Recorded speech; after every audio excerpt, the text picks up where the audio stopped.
সম্মানিত ভিউয়ার্স, আসসালামু আলাইকুম রহমতুল্লাহ। এমএসটি বাংলার পক্ষ থেকে আপনাদের সকলকে জানাচ্ছি আন্তরিক শুভেচ্ছা ও অভিনন্দন। বন্ধুরা, আপনারা বিদেশে বসে থেকে কিভাবে সেলফিনের মাধ্যমে আপনাদের প্রিয়জনের মোবাইলে টাকা রিচার্জ করবেন, আজকে আমি এই বিষয়টি দেখাবো। আপনারা যারা প্রবাসে থাকেন তাদের কিন্তু সকলেরই একটি সেলফিন অ্যাকাউন্ট খুলে রাখা অবশ্যই জরুরি। এই সেলফিন অ্যাকাউন্টটি যদি আপনার কাছে থাকে তাহলে কিন্তু আপনার বাংলাদেশে যারা প্রিয়জন আছে তাদেরকে 100, 200, 500 টাকা যদি আপনি মোবাইল রিচার্জ করে দেন তাহলে কিন্তু তারা অনেক ক্ষেত্রে অনেকটাই খুশি হয়। টাকার সংখ্যাটা খুবই অল্প, কিন্তু তারা কিন্তু অনেক বেশি খুশি হয়। তো এই সেলফিন অ্যাকাউন্ট থেকে আমরা কিভাবে মোবাইল রিচার্জ করব, এই জিনিসটি আজকে আমি আপনাদেরকে দেখাই। তো চলুন আমরা কথা না বাড়িয়ে আমরা প্রথমেই চলে যাই সেলফিন অ্যাপসে। আমি সেলফিন অ্যাপসের মধ্যে ক্লিক করে দিলাম। সেলফিন অ্যাপসে ক্লিক করার পর এখন আমি আমার পিন নাম্বারটি দিচ্ছি। আমি আমার পিন নাম্বারটি দিয়ে সেলফিনের এই অ্যাকাউন্টটি কিন্তু লগ ইন করে নিচ্ছি। এই অ্যাকাউন্টটি লগ ইন করার পর আপনাদেরকে আমি দেখাই, এখানে আমার ব্যালেন্সে আছে 872 টাকা। আপনারা নিশ্চয়ই দেখতে পারতেছেন যে আমার ব্যালেন্সে 872 টাকা আছে। তো এই 872 টাকা থেকে আমি আমার একটা পরিচিত নাম্বারে 50 টাকা রিচার্জ করব।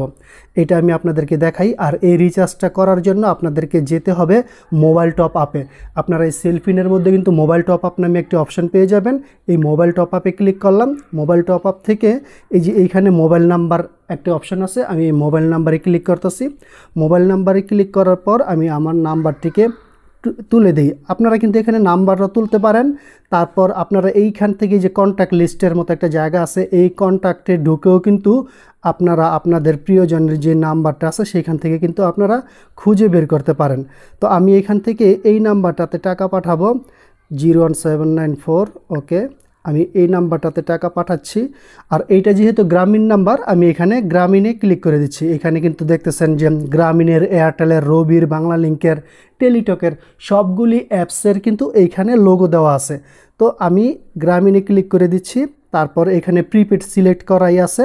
এখানে অ্যামাউন্ট, এই অ্যামাউন্টে গিয়ে আমি 50 টাকা রিচার্জ করতেছি। আমি 50 লিখে এইখানে সেলফিনে গিয়ে আমার সেলফিনের যে পিন নাম্বার, আমার পিন নাম্বারটি কিন্তু আমি দিয়ে দিচ্ছি।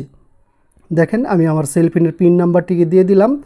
সেলফিনের পিন নাম্বারটি দেওয়ার পর এখানে কনফার্মেশন একটাই কোড আসতেছে যে আপনি এই নাম্বারে টাকা দিয়েছেন কিনা, দিবেন কিনা, এই বিষয়টা চেক করার জন্য। তো হ্যাঁ, আমার নাম্বার ঠিক আছে, সব কিছুই ওকে।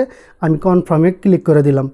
কনফার্মে ক্লিক করার সাথে সাথেই কিন্তু দেখবেন যে এই যে এখন দেখেন আমার এইখানে কিন্তু একটি মেসেজ চলে আসছে। এখন এইখানে কিন্তু বোঝাচ্ছে যে হ্যাঁ, আমার এই নাম্বারে টাকাটা চলে গেছে। তো টাকাটা যে চলে গেছে এইটা আপনাদেরকে বোঝানোর জন্য আমি কিছুক্ষণ আগে কিন্তু আপনাদের বলছিলাম আমার ব্যালেন্সে আছে 872 টাকা।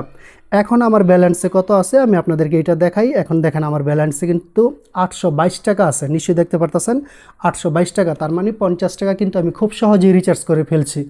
তো আপনারা যারা প্রবাসে থাকেন, আপনাদের মা বাবা, ভাই বোন, আত্মীয়স্বজন, ফ্রেন্ড সার্কেল যাদেরকে এইরকম মোবাইল রিচার্জ করে দিতে চান একেবারেই সহজ পদ্ধতিতে, তাহলে আপনার জন্য সেলফিন অবশ্যই একটি অ্যাকাউন্ট খোলা জরুরি। তো আপনাদের যদি সেলফিন অ্যাকাউন্ট কিভাবে খুলতে হয় এই সম্বন্ধে আপনাদের জানার কোনো ইচ্ছে থাকে তাহলে অবশ্যই আমাকে কমেন্ট করবেন। আমি আমার সর্বোচ্চ চেষ্টাটুকু করে দিয়ে আপনাদেরকে সাপোর্ট দেওয়ার চেষ্টা করব। সবাই ভালো থাকবেন। আজ এই পর্যন্তই। আল্লাহ হাফেজ।